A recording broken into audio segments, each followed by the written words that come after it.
তোমাদের জন্য খুবই গুরুত্বপূর্ণ একটা টপিক, বোর্ড পরীক্ষার জন্য খুবই গুরুত্বপূর্ণ একটা টপিক, সেটা হচ্ছে লাশ-সাত-এলিয়ারের নীতি।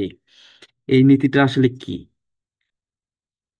এটি একটি রাসায়নিক সমবায় পদ্ধতির নিয়ম, যা য- বলে দেয় আমাদেরকে যখন একটি সমবায় অবস্থায় থাকা ব্যবস্থা তার বাইরের কোনো একটি উপাদানে চাপ বা পরিবর্তন পায়, তখন সেই ব্যবস্থা সেই পরিবর্তনকে কমানোর দিকে কাজ করে, নতুন সাম্যাবস্থা অর্জন করে। অর্থাৎ এটাকে যদি তুমি সহজভাবে বলতে চাও, তাহলে সেটা হবে কোনো একটি রাসায়নিক বিক্রিয়া যখন সাম্যাবস্থায় থাকে, তখন যদি তাপমাত্রা, চাপ ও ঘনত্ব ইত্যাদি পরিবর্তন করা হয়, সিস্টেমটি সেই পরিবর্তনের প্রভাব কমানোর জন্য নিজেকে সামঞ্জস্য করে রাখে।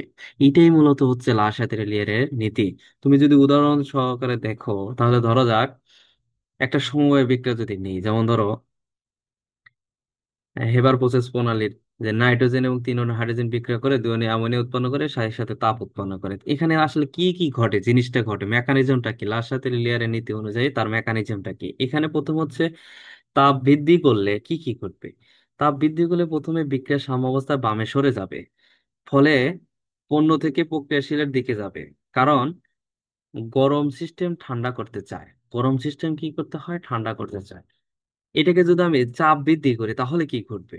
যদি আমি চাপ বৃদ্ধি করি তাহলে সাম্যাবস্থা সরে যাবে, যেখানে মোল সংখ্যা কম সেই দিকে সরে যাবে। কারণ কারণ ডানে এখানে সরে যাবে, কারণ 4 মোল থেকে 2 মোল হয়। এখানে যদি আমি ঘনত্ব বৃদ্ধি করি তাহলে কোন জিনিসটি ঘটবে? সেটা হচ্ছে সাম্যাবস্থায় সেই দিকে সরে যাবে যেখানে ঘনত্ব কম। অর্থাৎ আমার যেখানে ঘনত্ব কম সেই দিকে চলে যাবে।